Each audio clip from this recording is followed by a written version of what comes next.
अनाथ बेटा। रूपा और शेखर सरिता विहार में रहते हैं। वो अपनी जिंदगी में बेहद खुश होते हैं। दोनों का शौर्य नाम का एक बेटा भी होता है, जिस पर दोनों ही अपनी जान छिड़कते हैं। शेखर, अब तो आप शौर्य को अपनी गोद से नीचे उतार दीजिए, उसके सोने का टाइम हो रहा है। नहीं रूपा, इसे मेरे पास ही रहने दो प्लीज। मैं थोड़ी देर में इसे बिस्तर में सुला दूंगा। लेकिन कल सुबह आपकी ऑफिस में मीटिंग भी तो है ना, और इसके लिए आपको कल जल्दी भी तो निकलना होगा। जाइए, आप भी जाकर सो जाइए। क्या यार, अभी तो मेरी गोद में आया था मेरा बेटा और तुम उसे लेकर जा रही हो। बाद में कर लेना अपने बेटे से प्यार, अभी जाकर सो जाइए। रूपा शेखर से शौर्य को ले रही होती है कि तभी शौर्य रोने लगता है। शौर्य को रोता देखकर रूपा उसे फिर से शेखर को थमा देती है। आपका बेटा ना एक नंबर का नौटंकी है, बिल्कुल आप पर गया है वो। साफ बोलो ना, तुम्हें जलन होती है हम दोनों बाप बेटे का प्यार देखकर। पहले बड़ा तो होने दो तुम शौर्य को, फिर देखना वो सबसे ज्यादा मुझे ही प्यार करेगा। देखते हैं। ऐसे ही दिन बीतते चले जाते हैं और एक दिन कैंसर की बीमारी के चलते रूपा की मौत हो जाती है। अब शौर्य 3 साल का हो चुका होता है, जिसके कारण उसकी दादी शेखर पर दूसरी शादी का दबाव बनाने लगती है। शेखर, शौर्य अभी बहुत छोटा है और उसे इस समय एक माँ के प्यार की बहुत जरूरत है। माँ, मुझे दूसरी शादी नहीं करनी। क्या पता जो दूसरी औरत आएगी वो मेरे बेटे को एक माँ का प्यार दे या ना दे। तो रूपा की छोटी बहन वैशाली से ही शादी क्यों नहीं कर लेता? वो तो शौर्य को एक माँ का प्यार पूरा दे सकती है ना।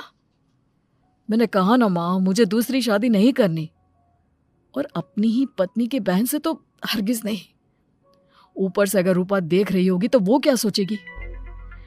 अपने लिए ना सही, लेकिन तुझे शौर्य के लिए तो शादी करनी ही पड़ेगी ना बेटा। शेखर कुछ कहता उससे पहले ही अंजुमन उसे रूपा की कसम दे देती है, जिसके आगे मजबूर होकर शेखर शादी के लिए हामी भर देता है। देखो वैशाली, मैंने तुमसे शादी सिर्फ अपने बच्चे के लिए की है। मैं चाहता हूं कि तुम उसे एक माँ का भरपूर प्यार दो। शौर्य, आपके साथ साथ मेरा भी कुछ लगता है। अगर आप मुझसे शादी नहीं भी करते तब भी मेरा प्यार शौर्य के लिए कभी कम या ज्यादा नहीं होता। शादी के कुछ दिनों बाद ही शेखर की माँ की भी मौत हो जाती है। वैशाली शौर्य को एक माँ से भी बढ़कर प्यार देती है। शौर्य को लेकर वैशाली का यूं निस्वार्थ प्यार देखकर शेखर को भी उससे प्यार हो जाता है और कुछ सालों बाद शेखर और वैशाली का भी लड़का हो जाता है। लेकिन इसके बाद वैशाली का शौर्य को लेकर बर्ताव बदलने लगता है। वैशाली, मैं देख रहा हूँ तुम आजकल शौर्य का जरा भी ध्यान नहीं रख रही हो। मुझे पता नहीं था कि आदित्य के होने के बाद तुम इतना बदल जाओगी। आदित्य मेरा अपना सगा खून है और शौर्य दीदी का, फिर मैं दोनों में अंतर कैसे नहीं करूं? माँ भले ही दोनों की अलग अलग है, लेकिन पिता तो एक है ना। अगर मुझे पहले पता होता कि तुम इतनी जल्दी बदल जाओगी तो मैं कभी तुमसे शादी ही नहीं करता। हाँ, तो किसने कहा था आपसे मुझसे शादी करने के लिए? मैं थोड़ी ना आई थी आपके पास, आपकी माँ ही आई थी मेरे घर आपका रिश्ता लेकर। वैशाली, मुझे तुमसे ऐसी उम्मीद नहीं थी। गुस्से में शेखर अपना पैर पटकता हुआ शौर्य को वहां से लेकर चला जाता है। पापा, मम्मा मुझसे प्यार क्यों नहीं करती? क्या मैं उनका सगा बेटा नहीं हूँ इसलिए मुझसे प्यार नहीं करती? मम्मा नहीं करती तो क्या हुआ बेटा, पापा तो करते हैं ना आपसे प्यार। कुछ दिनों के बाद, आज तुझे खाना पीना कुछ नहीं मिलेगा, चल चुपचाप से अपने रूम में जाकर सो जा। माँ, अब भाई को खाना क्यों नहीं दे रही हो? बेटा तू आराम से खाना खा, इस नालायक की चिंता मत कर। एक दिन खाना नहीं खाएगा तो मर नहीं जाएगा ये। अगर भैया नहीं खाएंगे तो मैं भी नहीं खाऊंगा। तू अपने भाई का भक्त क्यों बन रहा है? ये तेरा सौतेला भाई है, सगा नहीं जो तू लक्ष्मण बन रहा है। माँ, आपको इतना भी नहीं मालूम? श्री राम और लक्ष्मण सगे भाई नहीं थे। श्री राम माता कौशल्या और लक्ष्मण माता सुमित्रा की कोख से जन्मे थे। दोनों की सिर्फ पिता एक थे लेकिन माँ अलग थी।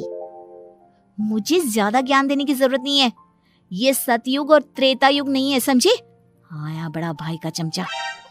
इतना कहकर वैशाली वहां से चली जाती है, जिसके कुछ टाइम बाद शिखर वहां आता है और आदित्य उसे सारी बात बताता है। मुझे माफ कर दो शौर्य, तुम्हारी माँ के जाने के बाद मुझे दूसरी शादी का फैसला करना ही नहीं चाहिए था।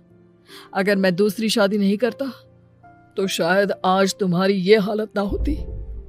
नहीं पापा, अगर आप शादी नहीं करते तो मुझे आदित्य जैसा छोटा भाई कभी नहीं मिलता। थैंक यू मुझे इतना अच्छा भाई देने के लिए। तुम दोनों हमेशा ऐसे ही साथ रहना, फिर कोई भी तुम दोनों का कुछ नहीं बिगाड़ पाएगा। चलो मैं तुम दोनों को आइसक्रीम खिला कर लाता हूँ, बहुत भूख लग रही है ना। शिखर शौर्य और आदित्य को आइसक्रीम दिलाने लेकर जाता है। वो दोनों को पार्क में खड़ा करके आइसक्रीम लेने जा ही रहा होता है, तभी तेज रफ्तार से आती हुई एक गाड़ी उसे कुचल देती है और उसी पल शेखर की मौत हो जाती है, जिसके बाद शौर्य की जिंदगी नर्क से भी बदतर हो जाती है। सुन रहे चिरकुट, इस घर के किसी भी सामान को मेरी मर्जी के बगैर हाथ मत लगाना। इन सब पर अब तेरा कोई हक नहीं है, समझा? ठीक है माँ, मैं आपकी इजाजत के बगैर किसी चीज को हाथ नहीं लगाऊंगा। चल जाकर अब पूरे घर की सफाई कर। महज 7 साल का शौर्य वैशाली के कहने पर अपने नन्हे नन्हे हाथों से पूरे घर की सफाई करने लगता है।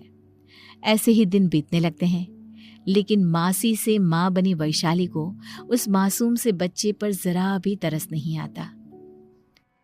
क्यों शौर्य, ये घर में इतनी गंदगी कैसे हो रही है? ढंग से सफाई नहीं की है क्या तूने? माँ मैंने तो अच्छे से सफाई की थी, लेकिन आदित्य बार बार इधर उधर